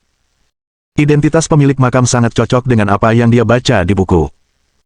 Pada saat itu, Cao Feijia melihat sesuatu dan menunjuk ke mayat laki-laki itu, berseru, "Nona Tang, lihat cepat, bukankah itu yang kamu cari?" Tang Ying buru-buru menyorotkan senternya ke dalam sarkofagus. Saat berikutnya, ketika Tang Ying melihat pemandangan di dalam peti mati dengan jelas, wajahnya bersinar dengan kegembiraan yang luar biasa. Di depan matanya, di dalam peti mati, sebuah tanaman hijau tumbuh subur, di atasnya ada sekelompok buah beri merah cerah. Jika seseorang yang akrab dengan tanaman obat ada di sana, mereka akan langsung mengenali tanaman ini sebagai ginseng. Tapi yang membedakan ginseng ini adalah cabang dan daunnya tumbuh dari pusar mayatnya. Bab 458. Ginseng mayat giok. Para perampok makam bergidik melihat ginseng di depan mereka. Setelah menjelajahi Jianghu selama bertahun-tahun, mereka menganggap diri mereka berpengalaman, namun mereka belum pernah mengalami fenomena seperti itu. Ginseng tumbuh dari mayat. Tentunya, ini terlalu aneh. Pada saat itu, Tang Ying, wajahnya yang cantik hampir tidak bisa menahan kegembiraannya, sedang melihat ginseng di hadapannya. Ginseng mayat giok. Jadi, itu benar-benar ada. Itu 3 tahun lalu ketika Tang Ying pertama kali membaca tentang jade kors ginseng dalam sebuah buku pengobatan kuno, sejak itu, dia menjadi terobsesi dengan barang luar biasa ini. Ginseng mayat giok dibudidayakan dengan menanam benih ginseng di dalam pusar seseorang pada saat kematiannya yang akan datang, memanfaatkan lingkungan mikroba khusus di dalam tubuh manusia untuk menyuburkan benih tersebut. Namun, berhasil menumbuhkan ginseng jade kors tidaklah sesederhana itu. Waktu perkecambahan biji ginseng dan kematian orang tersebut harus bertepatan dengan sempurna, mirip dengan proses pertumbuhan cordyceps, tetapi jauh lebih kompleks.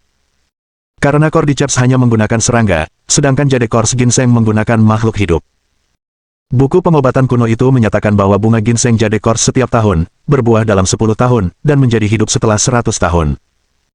Dikatakan bahwa ginseng mayat giok yang matang tidak hanya dapat menghidupkan kembali orang mati tetapi juga menyembuhkan penyakit mematikan pada orang yang masih hidup. Itulah mengapa Tang Ying begitu gigih tentang ginseng mayat giok, berharap menggunakannya untuk mengobati penyakit ayahnya. 3 tahun. Dia telah mencarinya selama 3 tahun. Hari ini, dia akhirnya menemukannya. Diliputi kegembiraan, Tang Ying, tanpa ragu-ragu, mengulurkan tangan untuk menggali ginseng mayat giok. Saat itu, sebuah suara tiba-tiba terdengar. "Jika kamu tidak ingin mati, sebaiknya kamu tidak menyentuhnya." Saat suara itu jatuh, Chen Xuan masuk. Orang banyak terkejut. Ketika mereka masuk, mereka telah melumpuhkan semua penjaga keamanan di lokasi konstruksi, tidak menyangka ada orang luar yang tiba-tiba mengganggu. Warer. Semua senjata langsung diarahkan ke Chen Xuan, tegang seperti busur yang ditarik, siap menembaknya mati kapan saja. Tang Ying juga dikejutkan oleh suara Chen Xuan. Tapi saat berikutnya, ketika dia melihat pakaian pria di depannya, dia menghela nafas lega. Penampilan pria itu sangat biasa sehingga Tang Ying secara naluriah membawanya sebagai pekerja konstruksi di lokasi tersebut. "Si Qiang, bagaimana kamu bisa begitu ceroboh?" Tang Ying memarahi salah satu bawahannya. Si Qiang memasang wajah minta maaf. "Kami telah mengonfirmasi bahwa tidak ada orang lain di situs tersebut. Saya tidak tahu bagaimana yang satu ini berhasil. Maaf, Nona Tang, itu adalah kehilafan kami." Tang Ying, tidak sabar, memarahi Chen Xuan, "Saya peringatkan Anda untuk tidak ikut campur di sini." Tersesat sekarang. Chen Xuan tetap tenang, "Saya tidak berniat ikut campur. Saya hanya tidak ingin melihat Anda mendekati kematian." "Mendekati kematian?" Tang Ying mengejek dan menarik pistolnya, mengarahkannya langsung ke Chen Xuan, "Menurutku kaulah yang mencari kematian. Saya memilih untuk tidak membunuh secara sia-sia, tetapi jika Anda bersikeras merusak rencana saya tidak akan ragu untuk mengirim Anda ke alam baka." Chen Xuan menghela nafas, "Jika kamu tidak mendengarkan aku, bisa jadi kamu menuju ke alam baka." Mendengar kata-kata Chen Xuan, Si Qiang benar-benar kehilangan kesabarannya. Orang-orang bersenjata ini adalah bawahan Si Qiang, tentara bayaran yang disewa oleh Tang Ying dengan harga yang lumayan. Pria ini, yang telah menyebabkan Si Qiang dimarahi oleh Tang Ying dan sekarang berani menjadi sangat sombong, jelas meminta kematian. "Nak, kamu benar-benar berpikir kami tidak akan berani membunuhmu?" Cerat omong kosong lagi, dan aku akan menghabisimu sekarang juga. Saat Si Qiang berbicara, dia memang bergerak untuk menarik pelatuknya, tetapi Tang Ying menghentikannya. Jangan pedulikan dia, mari kita minta seseorang memanen ginseng. Si Qiang melirik Chen Xuan dengan kejam, lalu memberi isyarat kepada salah satu bawahannya dengan anggukan. Tanpa kata-kata lagi, bawahannya merogoh peti mati. Chen Xuan berseru, jangan menyentuhnya. Bawahan itu mengejek, sama sekali mengabaikan kata-kata Chen Xuan, dan mengambil daun ginseng jade kors, mencoba mencabutnya dari mayatnya. Namun, saat berikutnya, sesuatu yang mencengangkan terjadi. Sama seperti pria kekar itu menggenggam daun ginseng jade kors, tangan seperti besi tiba-tiba menangkap pergelangan tangannya. Pria kekar itu mendongak tajam, berkeringat dingin di tempat. Tangan itu pucat dan sedingin es, berasal dari mayat Raja Chen sendiri. Mamma mia, pria kekar itu berteriak ngeri. Tapi dia bahkan belum menyelesaikan kalimatnya. Percikan. Sebuah tangan yang tajam dan berlumuran darah menembus langsung ke dalam hatinya, membunuhnya seketika. Pemandangan ini terungkap dalam sekejap mata, membuat semua orang ketakutan, tidak dapat bereaksi untuk waktu yang lama. Butuh beberapa saat sebelum para perampok makam akhirnya sadar. Ini dihidupkan kembali. Lari. Para perampok makam melesat menuju pintu masuk gua seperti orang gila. Namun, sebelum mereka bisa mendekat, mereka melihat mayat giok ginseng tiba-tiba berdiri, dengan santai mengayunkan lengannya dan mengirimkan tutup peti mati seberat beberapa ton terbang menuju pintu masuk gua. Boom! Tutup peti mati yang berat menghancurkan dua perampok makam menjadi bubur, lalu mendarat dengan bunyi gedebuk di pintu masuk.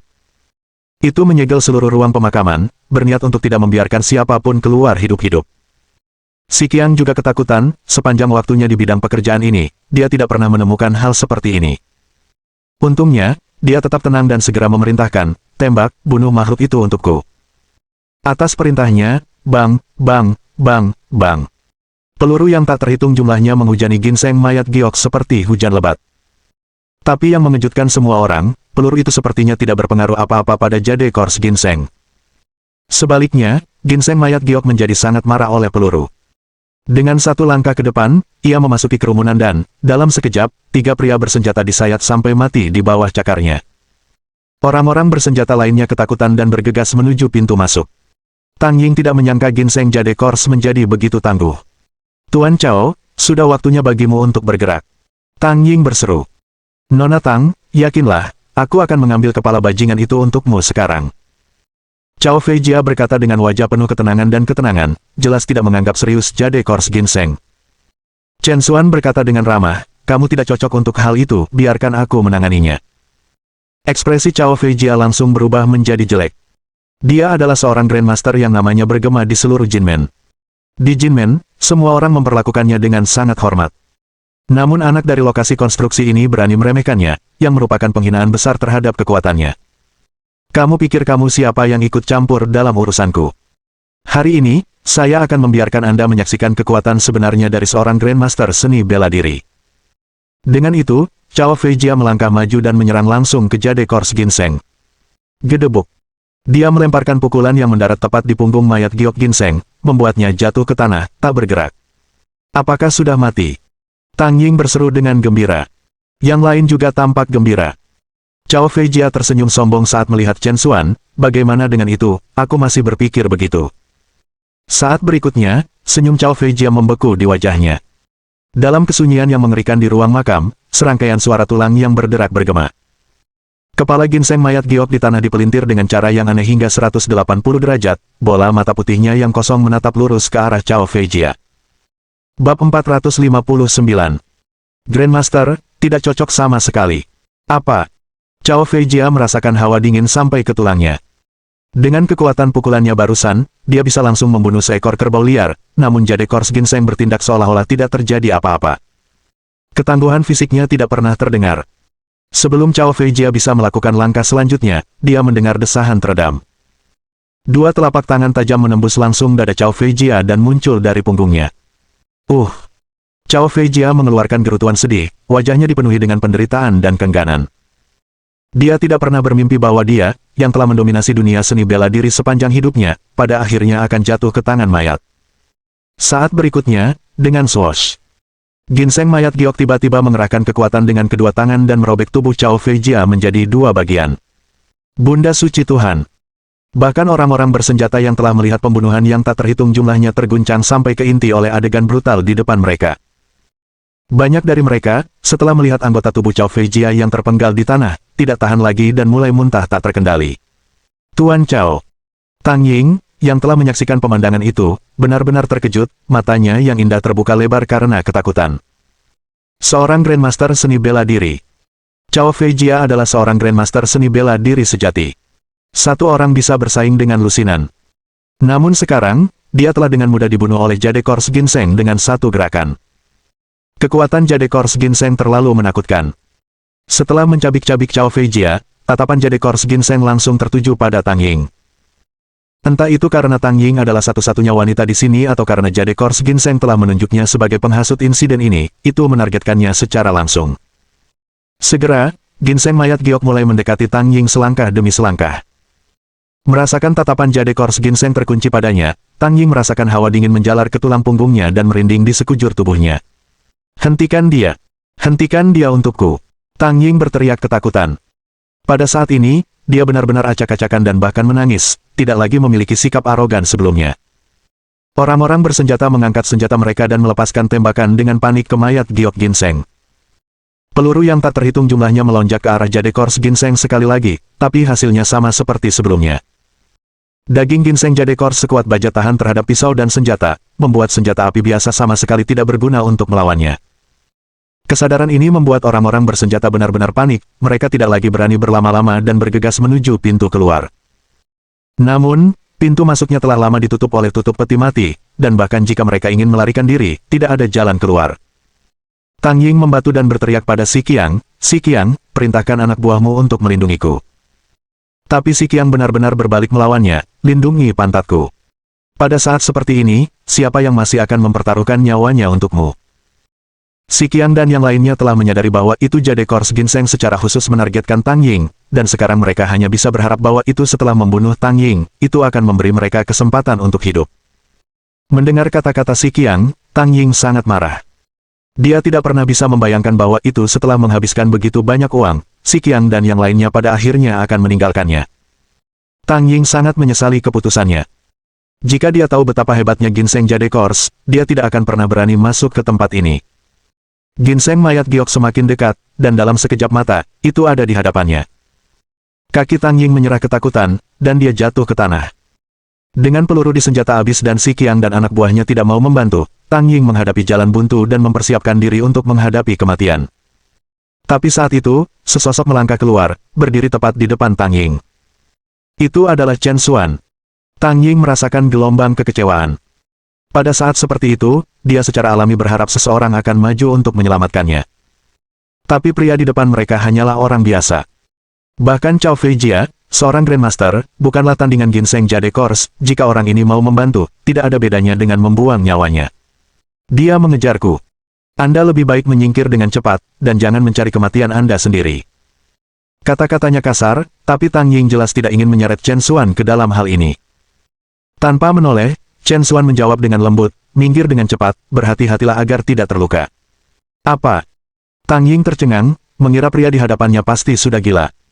Pada saat yang sama, ginseng Jade Course melompat ke depan, menerjang langsung ke Chen Xuan. Saat Jade Course ginseng melancarkan serangannya, Chen Xuan tidak menunjukkan niat untuk menghindar, malah dia hanya melemparkan pukulan. Tang Ying dalam hati menganggapnya bodoh. Bahkan Cao Feijia bukanlah pesaing, namun pria ini berani menghadapinya secara langsung, dia benar-benar mendekati kematian. Namun, pada saat berikutnya, Tang Ying dikejutkan oleh pemandangan di hadapannya. Yang membuatnya heran, dia melihat pukulan Chen Xuan menembus perut ginseng mayat giok. Detik berikutnya, Chen Xuan menarik tinjunya, dan mayat giok ginseng jatuh ke tanah. Dari awal hingga akhir, Chen Xuan hanya menggunakan satu pukulan. Diam. Seluruh ruang makam tiba-tiba mati sunyi. Si Qiang dan yang lainnya sangat tercengang sehingga bola mata mereka hampir jatuh, dan mereka tidak dapat berbicara untuk waktu yang lama. Pada saat ini, Tang Ying juga membeku di tempat, tidak mempercayai matanya sendiri. Dia tidak pernah bisa bermimpi bahwa pria di hadapannya begitu kuat. Kehebatan seperti itu pasti cukup untuk membunuh Cao Feijia dalam sedetik. Jika Cao Feijia sudah menjadi Grandmaster seni bela diri sejati, level apa yang dicapai oleh keterampilan pria ini? Itu tidak terbayangkan. Kemudian, Tang Ying tiba-tiba memikirkan sesuatu dan dengan cepat merangkak ke jade kors ginseng untuk memeriksa perutnya dengan hati-hati. Apakah kamu mencari ini? Chen Xuan berbicara. Tang Ying berbalik, dan dengan takjub, dia melihat ginseng merah di tangan Chen Xuan, dan seluruh ginseng itu benar-benar berdenyut seperti jantung. Tang Ying sangat gembira. Mayat dari sebelumnya hanya dipengaruhi oleh ginseng jade kors, hanya bonekanya. Tuan, aku baru saja buta dengan kemampuanmu. Namun, hal ini sangat penting bagi saya ingin tahu apakah Anda dapat mengizinkan saya memilikinya. Jangan khawatir, saya tidak akan mengambil properti Anda untuk apa-apa. Sebutkan saja harga Anda, tidak peduli berapa banyak, saya tidak akan menawar. Untuk mendapatkan ginseng jade kors, Tang Ying memutuskan untuk tidak mengeluarkan biaya. Bahwa Tang Ying dapat memimpin tim yang dipersenjatai dengan senjata ke tempat ini untuk menyerbu makam jelas menunjukkan latar belakangnya yang luar biasa. Jika orang biasa menemukan kesempatan seperti itu untuk menjadi kaya, kemungkinan besar mereka akan sangat gembira. Tetapi ketika Chen Xuan mendengar ini, ekspresinya tetap tenang, tanpa riak. Jade kors ginseng, obat kuno ilahi, perpaduan dari kors ginseng, dikatakan memiliki kekuatan untuk menghidupkan kembali orang mati. Chen Xuan melihat benda di tangannya dan berkomentar dengan acuh tak acuh. Ekspresi Tang Ying tiba-tiba berubah, kamu. Anda benar-benar mengenali ini. Tang Ying sangat menyadari bahwa sesuatu seperti ginseng mayat giok tidak pernah muncul dalam pengobatan modern, bahkan dalam pengobatan klasik seperti ringkasan materia medica atau kanon dalam Kaisar Kuning. Dia hanya mempelajarinya melalui buku pengobatan yang langka dan kuno. Dia tidak pernah membayangkan bahwa pria ini dapat dengan santai mengidentifikasi nama dan efek dari jade kors ginseng, yang benar-benar membingungkan. Baru saat itulah Tang Ying benar-benar menyadari bahwa itu pria di hadapannya bukanlah orang biasa melainkan tuan yang sangat tak terduga. Bab 460. Jika Anda menginginkannya, maka itu milik Anda. Pada saat ini, Chen Xuan terus berbicara, Anda menghadapi bahaya yang mengancam jiwa untuk datang ke sini untuk mencari herbal, jadi Anda harus memiliki kebutuhan yang mendesak. Karena itu masalahnya, saya akan memberi Anda ginseng mayat giok ini. Apa? Tang Ying tercengang, mengira dia salah dengar. Awalnya, dia telah mempersiapkan dirinya untuk membayar 1 miliar atau bahkan 100 miliar jika pihak lain menyebutkan harga seperti itu untuk jade kors ginseng. Namun, dia tidak pernah menyangka bahwa pihak lain akan benar-benar menawarkan untuk memberikan barang berharga seperti itu. Apakah kamu serius? Tang Ying tidak bisa mempercayainya. Chen Xuan mengangguk, tentu saja. Diliputi emosi, Tang Ying mengambil ginseng mayat giok dan berlutut di depan Chen Xuan. Terima kasih, Tuan, atas kebaikanmu yang luar biasa. Faktanya, alasan mengapa Chen Xuan bersedia memberikan ginseng mayat giok kepada Tang Ying, selain melihat kebutuhannya akan hal itu, juga karena dia menghargai sifatnya yang baik. Baru saja, ketika Tang Ying menghadapi kematian, dia memarahi Chen Xuan untuk pergi karena takut melibatkannya. Jelas, wanita ini, meskipun agak flamboyan, pada dasarnya baik hati, dan karena alasan inilah Chen Xuan bersedia membantunya kali ini. Saat Tang Ying hendak mengambil ginseng mayat giok dari tangan Chen Xuan. Jangan bergerak, berikan benda itu padaku. Si Qiang, bersama dengan selusin pria bersenjata yang tersisa tidak jauh, mengarahkan laras senjata mereka ke Chen Xuan dan Tang Ying. Tang Ying mengerutkan kening, Si Qiang, apa yang ingin kamu lakukan? Si Qiang mencibir, tidak banyak, hanya mencoba mengambil barang itu untuk menghasilkan uang. Bahkan Si Qiang, yang bukan yang paling tajam, menyadari bahwa itu ginseng mayat giok pasti sangat berharga, atau Tang Ying tidak akan berusaha keras dan mengambil risiko begitu banyak untuk menyerbu makam kuno. Jika barang ini dibawa ke pasar gelap dan menemukan seseorang yang berpengetahuan luas, harganya pasti mahal, itulah sebabnya Si Qiang tergoda untuk mencurinya. Tang Ying mendidih karena marah. Mereka, pengawal soannya, telah membiarkan wajahnya dibunuh oleh mayat giok ginseng tanpa campur tangan, dan sekarang mereka bahkan ingin merebut hartanya. Orang-orang ini jelas tidak memiliki integritas profesional apapun. Si Qiang, aku sudah memberi kalian komisi besar sebelum kita datang ke sini, bagaimana kamu bisa melakukan hal seperti ini? Ginseng jade kors sangat penting bagiku. Lihat, jika Anda memberi saya ginseng mayat giok, saya bersedia menggandakan komisi Anda. Tang Ying membuat kompromi. Mata Si Qiang berbinar, gandakan. Itu memang banyak. Tetapi karena Anda bersedia membayar harga setinggi itu hanya berarti barang itu lebih berharga. Mempertimbangkan ini, mengapa saya peduli dengan komisi Anda? Kamu. Tang Ying mengertakkan giginya karena marah. Tampaknya Si Qiang tidak pernah puas dan telah memutuskan untuk mencuri jade kors ginseng. Cukup dengan omong kosong sialan itu. Nak, aku sedang berbicara denganmu, serahkan dengan cepat, atau aku bersumpah akan membunuhmu sekarang juga. Si Qiang, lelah berbicara, mengangkat senjatanya dengan mengancam ke arah Chen Xuan. Pemuda ini memang memiliki skill, tapi pada akhirnya, dia bukanlah Jade Course Ginseng, dia bukan zombie anti peluru. Dan karena alasan inilah si Qiang berani bertaruh seperti itu. Menghadapi lebih dari selusin laras senjata gelap, Chen Xuan tetap tenang. Karena kamu sangat menginginkan hal ini, maka kamu bisa memilikinya. Saat dia berbicara, Chen Xuan benar-benar melemparkan ginseng Jade Course dari tangannya ke arah si Qiang. Semua orang secara naluriah melihat ginseng mayat giok yang berterbangan di udara. Si Qiang mengulurkan tangan untuk menangkapnya, lalu di saat berikutnya, kilatan cahaya dingin lewat, dan si Qiang tiba-tiba merasakan tenggorokan dingin. Bukan hanya si Qiang, tetapi semua pria bersenjata lainnya pada saat itu merasakan sensasi yang sama. Detik berikutnya, puff puff puff. Darah merah cerah menyembur keluar dari leher mereka. Segera setelah itu, si Qiang dan selusin pria bersenjata itu jatuh ke tanah, tewas. Si Qiang meninggal dengan mata terbuka, wajahnya masih mempertahankan ekspresi ngeri yang dia miliki sebelum dia meninggal. Saat si Qiang dan yang lainnya menyentuh lantai, ginseng mayat giok di udara mendarat dengan sempurna di tangan Chen Xuan. Tang Ying menatap selusin mayat di tanah, benar-benar tercengang. Baru saja, seperti si Qiang dan yang lainnya, perhatiannya tertuju pada ginseng mayat giok di udara. Pada saat dia memfokuskan kembali pandangannya, dia melihat bahwa si Qiang dan yang lainnya telah berubah menjadi mayat. Semua ini terjadi hanya dalam sekejap mata. Untuk membunuh lebih dari selusin orang dalam sekejap. Dengan metode yang menakjubkan seperti itu, Tang Ying menemukan mereka sama sekali tidak pernah terdengar. Tang Ying kagum sekali lagi, bertanya-tanya makhluk seperti apa yang dia temui hari ini. Chen Xuan melihat tubuh si Qiang dan yang lainnya, matanya dipenuhi dengan ketidakpedulian. Si Qiang dan anak buahnya dibayar untuk melakukan pekerjaan, namun ketika sampai pada krisis, mereka tidak menunjukkan integritas, mengabaikan kehidupan majikan mereka tanpa berpikir dua kali. Kemudian, terpikat oleh keserakahan, mereka bermaksud merebut barang-barang majikan mereka, sepenuhnya mengkhianati hati nurani mereka. Tapi semua itu bisa ditoleransi. Hal utama adalah bahwa Chen Xuan telah melihat melalui niat si Qiang dan rekan senegaranya. Menjadi tentara bayaran, reputasi mereka secara alami sangat penting. Jika tersiar kabar bahwa mereka telah meninggalkan majikan mereka hari ini, maka karir mereka akan berakhir secara efektif. Jadi, sejak awal, si Qiang dan rakyatnya tidak berniat membiarkan Chen Xuan dan Tang Ying meninggalkan tempat ini hidup-hidup. Mengingat hal ini, Chen Xuan secara alami tidak memiliki belas kasihan untuk mereka. Kembali ke pemiliknya yang sah, Chen Xuan menyerahkan ginseng mayat giok itu kembali ke Tang Ying. Tang Ying sama-sama bersyukur dan ketakutan. Dia beruntung pria ini tidak memendam kedengkian, jika dia juga tergoda oleh kekayaan dan mendambakan ginseng Jade Course, maka dia mungkin akan berakhir seperti si Qiang dan yang lainnya, direduksi menjadi mayat. Chen Xuan mendekati pintu masuk makam. Dengan satu tangan, dia dengan mudah menyingkirkan tutup peti mati seberat beberapa ton, mengejutkan Tang Ying lagi. Sebelum pergi, Chen Xuan mengambil sesuatu dari tanah. Ternyata itu adalah cincin jempol giok yang diukir dengan 9 naga, yang jatuh dari mayat Raja Chen yang mereka temui sebelumnya. Harus dikatakan bahwa pengerjaan cincin ibu jari sangat halus, tidak diragukan lagi merupakan harta karun.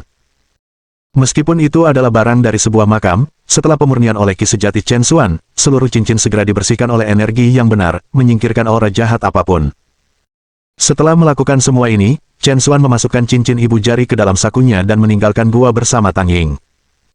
Namun, saat mereka mencapai bagian luar pintu masuk gua, yang terletak di dalam lubang yang dalam, mereka langsung dikejutkan oleh pemandangan di depan mereka. Di sekeliling lubang, baik tinggi maupun rendah, berdiri puluhan tentara berpakaian hitam, masing-masing memegang tombak panjang. Dan di dada seragam para prajurit ini, terpampang kata Pojun dengan warna merah. Keluarga Dong, Aula Pojun. Chen Xuan mengerutkan kening, tidak jelas mengapa orang-orang keluarga Dong tiba-tiba muncul di sini. Tang Ying juga takut dengan sikap orang-orang ini. Berasal dari keluarga Jinmen terkemuka, dia pasti berpengetahuan luas, tapi dia belum pernah melihat kekuatan seperti ini sebelumnya. Kemampuan untuk memobilisasi tentara bersenjata sesuka hati bukanlah sesuatu yang bisa dicapai oleh orang biasa. Bang! Sesosok tinggi melompat dari tepi lubang yang dalam, menjulang lebih dari 10 meter, dan mendarat dengan berat di depan Chen Xuan dan Tang Ying. Aura pria itu sangat kuat, sebanding dengan Qixia, yang mereka temui sebelumnya. Earl Nanjiang, sepertinya kamu dan keluarga Dongku benar-benar ditakdirkan, kata pria kekar itu sambil tersenyum penuh arti, menatap Chen Xuan. Earl Nanjiang. Mendengar gelar ini, Tang Ying merasa seperti disambar petir. Setengah bulan yang lalu, berita telah menyebar bahwa keluarga Dong telah menganugerahkan gelar Runanjiang kepada seorang individu berpangkat tinggi di kota Huai, seseorang yang dapat berdiri berhadapan dengan markis raksasa dari keluarga utara. Meskipun Tang Ying berada jauh di Jinmen, dia juga pernah mendengarnya. Sekarang, dia akhirnya mengerti mengapa pria di hadapannya begitu kuat. Ternyata dia adalah seorang Earl, yang dihargai oleh keluarga Dong. Mohon dukungan dari omom ante-ante sekalian, buat subscribe atau sharekan novel Mimin ke Facebook kalian, agar channel Mimin bisa terus berkembang. Dengan begitu, Mimin bisa lebih semangat untuk up novel seru lain ke depannya. Buat teman-teman yang sudah subscribe dan sharekan novel Mimin, Mimin ucapkan terima kasih sebanyak-banyaknya.